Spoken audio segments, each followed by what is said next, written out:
Man, this team just cannot give me a simple, comfortable win.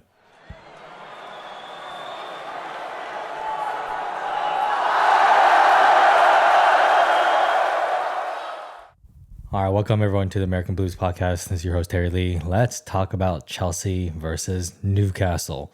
Now, important thing is we got the win. We got the 3 points. That is honestly all I'm looking for right now. Just points, points, points. I don't care if the ball rolls in, own goal, doesn't matter. Other team full of injuries does not matter to me. 3 points is what we need, and 3 points is what we got.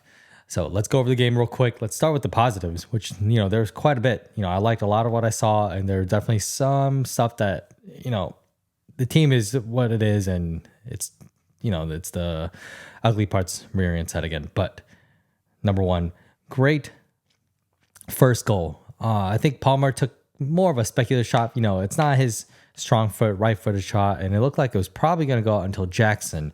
What a weird player. Sometimes he looks incredible. Sometimes he looks like he has a striker instinct. Today with that goal, what a nice little touch just to slowly caress it into the corner. And goalie, could he have saved it? Maybe. I just don't think he was expecting that kind of touch from Jackson at all. And fantastic. Good to him. Great goal. But the problem is, such an early goal always makes me nervous, especially at home, because, it does make the crowd excited. But then everybody gets this false sense of security, and then people start to drop back. And that's exactly what happened the rest of the first half is we dropped back. We pretty much stopped pressing. And I think part of that is because I don't think Gallagher was actually fit today. Manager already publicly said he had some kind of like viral thing earlier in the week. So he looked run down. Like he wasn't really pressing normally. And we'll get into him and Sterling's positioning a little bit later in terms of the negatives, because some of what they did just made no sense from a managerial standpoint.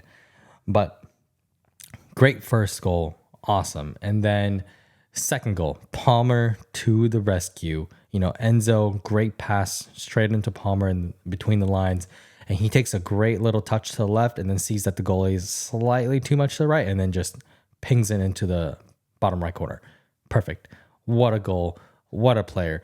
And I think Palmer is obviously the player of the game. And so far, he's very, very clearly the player of the season.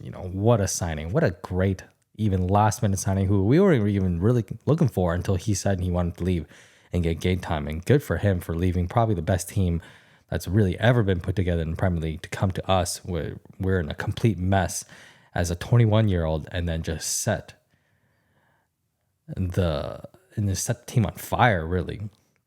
Think about where we'd be without his 19 goal contributions in the Premier League this season. 19 goal contributions, and we are getting near the tail end of the season, but that's ridiculous for a 21-year-old on a new team. And I think I looked at the stats. Only Jude Bellingham has had that many goal contributions in the league in all of Europe. I mean, and Jude Bellingham is absolutely incredible. I really wanted him to Chelsea. Obviously, he was never going to come. He was always headed for Real Madrid. What an absolute baller that guy is. And to even match numbers like that, incredible. Am I saying Palmer is the same as Bellingham? Not at all. They are not equivalent in any way to players. But what I'm saying is the importance that Palmer has to our team is just as important as Bellingham has been to Madrid. And it's not like Palmer's scoring, 3-4-0 up. No, he's scoring go-ahead goals. He's scoring first goals, like important game-changing goals, and they all come from Palmer. Has he been a little bit quiet in the last few games? Sure, but remember, he's only 21. He's not going to be world-class every game all the time. That would be absolutely insane for anybody to expect.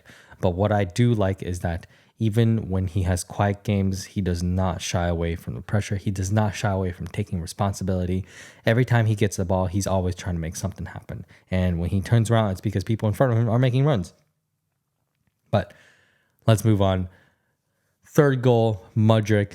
Man, I have been one of the most vocal anti-Mudryk people out there. I've said time and time again that he doesn't have the intelligence to play at this level. He just has raw athletic talent and speed. But today, in the last few games, kudos to him. When he's come on, he's lit a fire under the team. He is that spark when he comes on that we desperately need. And it's not just in offense too. He runs back and helps in defense, which is something that Sterling just cannot seem to do in any way. And the runs that he made today, the link up with Jackson, like I want to see that more. If he continues to do this, I will concede and completely say I was wrong about him and I judged him way too harshly and way too fast. But I think given the last few games he's had, the goal contributions and just the overall play enthusiasm, he has to stay. He has to stay, and then he has to start against Leicester City. Like, I do not want to see him coming off the bench in the last 15, 20 minutes a game. I want to see him start, give him that responsibility, and let him take it. And if he does, fantastic. Keep it up. But that third goal, what a touch. When he stole the ball off of Gallagher, put it between, I think it was Dan Burns' legs, and then rounded the goalie. I mean, those are split-second instinctive decisions. And I was at the very end, I was like, man, you still need to tap it into goal. And he got, I think, a little bit lucky that the defender didn't knock it out. But you know what? Great on him. Great goal. I will take it all day, every day. And then lastly, I think another huge positive is Jackson. Again, what a crazy, inconsistent, confusing player. Because some games, he's just not about it. Like, he doesn't have the touch. He doesn't have the first touch, the dribbles, the finishing, like nothing's there. And then some games like today where he just works his ass off. He's an absolute menace to defenders. He's really good at link-up play, like surprisingly good. And he even started winning some headers today against a really tall and physical Newcastle team, which I did not expect. And that is what released Sterling for his incredibly awful miss, which we'll talk about a little bit later. But Jackson, great.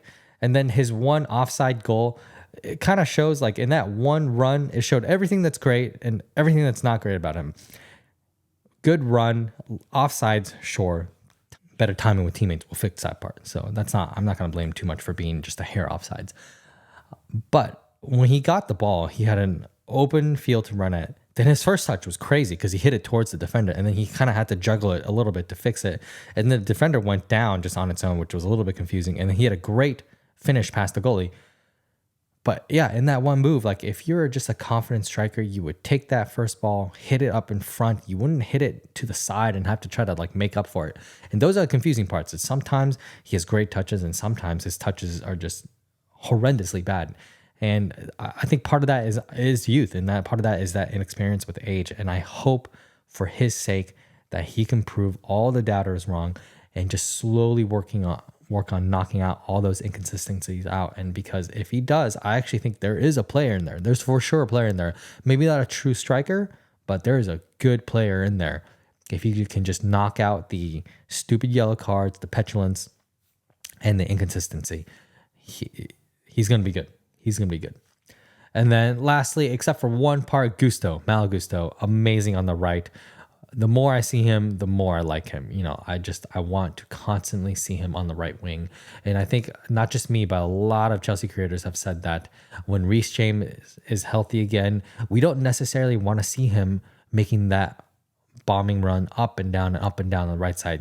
That's not good for his hamstring, which is already weak. I'd rather see him protected in the back, maybe in the back three on the right side even. Or I think there's some talks, maybe he can even be in midfield sometimes as a defensive midfielder, because his passing range is good. He can run in late and try to score in the box with his ridiculous left foot. But overall, I want Reece James protected. Kind of like how Liverpool has done with Trent Alexander-Arnold, where they've basically said, nah, just don't even try to defend anymore. We're going to take you out of right back and put you in midfield and just use your passing range, which is one of the best in the league. And maybe that's something that we can consider with Reece, because I'm honestly tired of seeing him constantly injured. I think he does need protection. But man, what a replacement Malo Gusto has been. He has been incredible. Except for one thing that led to the first goal, which we'll get into real quick. Now, on to the negatives, which is number one, I was a little confused and worried at Gallagher starting. He wasn't fit this game. He really wasn't. He didn't have his typical runs, his enthusiasm.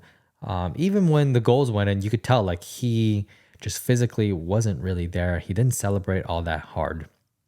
And I'm not sure if part of that has to do with all the rumors about Chelsea's horrible finances and how we have to sell a certain number of players, including him, to even make this new profit and sustainability rules, and that's starting to get to him. Who knows? Maybe it was really just because he was sick recently, but that's on the manager though. Like Pochettino, if Gallagher isn't fit, leave him out. Don't let him play 90 minutes if he's not fit. Like, we need him. Second is Sterling starting over Mudryk, which I did not like seeing at the start and throughout the game. Man, Sterling, dude, I don't know what's going on with him. I don't know if he was just trying to grab the headlines because Gareth Southgate was there watching it and he wanted to get back into England. But this is not the way you get back into England, right? You cannot be the highest paid player, supposedly the leader for the team, and then continuously make selfish decisions again and again and again, only to benefit yourself and not the team. First half, he had a great look at goal from the center, hit it straight at the keeper. Not going to blame him too much. He was in the right position. He hit the ball hard with confidence. It's just, whatever. He hit it right at the goalie. Even the best players can do that sometimes. But that second miss, when he got through because of Jackson's header, sent him through one-on-one with the keeper. And of course, he does what he always does, which is he never really thinks about rounding the goalie or continuing the play. He wants to slow it down to an absolute stop because his one advantage is beating people with that first half step. But sometimes, dude, when you're one-on-one with the goalie, the last thing you need to do is slow down the play and let the defense catch up. And then he did something else that he did. This is the third time this season where he's one-on-one with another open Chelsea player and he doesn't pass. He goes for personal glory over what the team needed at that time, which was to go ahead. Because if you've been watching it all this season, you know that just being one goal ahead is never enough. And this game was another example of how we need that extra goal. We always need at least a 2-goal buffer. Honestly, I don't feel comfortable until we have a 3-goal buffer in games. And sometimes even then it makes me nervous. And to do that again, Sterling, it's unacceptable. I mean, honestly, it's unacceptable. Highest paid player, supposed leader, to be so selfish. I don't want to see you start. I really don't. If you want to come on and make a difference and take the glory, so be it. But in that moment and in multiple moments this year, you failed the team, and that's unacceptable. Do not start him the next game, Pochettino. Start Mudryk. He actually plays for a team. Sometimes he looks clueless, but based on his last few appearances, he has to start. He's deserved that start. And the last slight surprise was Chelesa starting over Silva. But I actually do agree with slowly phasing Silva out. Like, this team cannot keep relying on Silva. As much as I love him as a player, the defenders need to learn to step up and how to play with each other. And Pochettino did say that this is the first time that Disasi, Chelesa, and Cucurella have all started together and played together. And you could kind of tell, like, Cucurella, I think actually did, for the majority of the part, a good job until that stupid second goal that Newcastle got, where we'll talk about that too. But overall, it's more of our issue all season long, not being able to cut out crosses, put pressure on the player who's attempting to make a cross, and then not being able to track the flat of the ball during a cross, either during set pieces or open play. Like, the ball sometimes today just went flying through the box. And if there was any Newcastle player that really wanted to get on the end of it, we were screwed because we were not marking those. And I think part of that is inexperience from a bunch of young players who have never played together, being put together in that position. And part of it is just managing. Like, we need better management on crosses and set pieces. And that's down to Pochettino and his team. And there's rumors that we're looking at a set piece specialist. And I've read other rumors that Pochettino is not really happy or doesn't think that's necessary. But come on, like, if you've been watching the games, we absolutely need better coaching in terms of how to deal with crosses. And then let's get on to the final positive, which is I actually thought Enzo and Caicedo played relatively well today. Enzo was a little bit quiet the first half, but I think Caicedo, for all his faults and all his poor tackles sometimes, he put in a shift today. He made some key interceptions, key runs back into the box where he was tracking players. And those are the things that get very unnoticed, but those are the things that we bought him for. That's why he's there. And I don't care if it goes under the radar. It's That's what we need from him. That's what we need from that position. And what I saw today that I liked was Enzo and Caicedo were not 40 yards apart. They played side by side, made passes to each other, and try to break out of Newcastle's press and try to work with each other. And that's what we need more from those two, is to play with each other, play near each other, not have Enzo be as like a second striker way up in the field and leave Caicedo on his own. That doesn't work. That has not worked this season. And so that was much better showing in what those two can do. Now, on to negatives. Apart from Sterling, there was one confusing part first half where I don't know if it's because Sterling just wasn't tracking back on the left side, but he and Gallagher seemed to be switching positions where Gallagher was playing left wing and Sterling the 10. Number one, if that was done because Gallagher is not fit, then he just shouldn't even have been on the pitch. Put in Mudryk for him. He had plenty of energy. And second, if it was because Sterling wasn't tracking back, then don't even have him on the team. Like, if he's not willing to play for the team, and Pochettino constantly says, this is a meritocracy and we need people that want to play for the team, then follow your word. If I don't care how much Sterling's getting paid, if he's not willing to play for the team, don't play him. And then first goal, what a ridiculous goal to give away. Honestly, both goals were defensive mistakes. Gusto, I don't know what you're doing. Sometimes he's incredible and sometimes he's just a little bit too nonchalant. He's trying to tap dribble in the middle and then he completely loses the ball, which is what starts the Newcastle quick counterattack. And then fantastic goal by Isak, but Isak never should have been in that position to score that goal if Gusto wasn't busy dancing around with the ball in the middle of the field. Don't do that. Don't ever try to juggle in the middle field and lose the ball. That is a horrible way, and that's down to youth and inexperience. So I'm not going to be too harsh on that. Just cut that out of his game. And I think with time, that'll be there because the positive of Gusto's far, far, far outweigh any negatives. And then second goal is really Cucurella. Look, this is Cucurella to a T, right? First season that he was with Chelsea, he was doing this all the time. His entire game is based off of predicting passes and being aggressive and jumping on it. And when it works, it's great because he'll cut out and he's in the perfect position to counter and to move the ball up. But when it fails, it leaves a giant gap behind him and it frequently leads to trouble. And what an incredible strike by that Newcastle striker. I forgot his name, but again, that shouldn't have happened, especially end of the game. Game management. You don't need to be cutting out passes like that at the end of the game. Just be safe. Just mark your man. And that's all you need to do. And, sometimes Cucurella gets it right. And sometimes he channels his inner David Luiz and just dives into challenges 100% and leaves us in trouble. But, these are little things that can be worked on that will get better as players get older and get more experience. But overall, most important thing is we got the 3 points. Let's move on to the next game, Leicester, which I think we have a great chance of beating, especially off of this game. We just need to stop this roller coaster ride of doing well one game and then taking the next game. Just keep it up. Keep up the positivity. And please, my God, Pochettino, start Mudryk. Do not start Sterling next time. I will see you guys next time. Peace.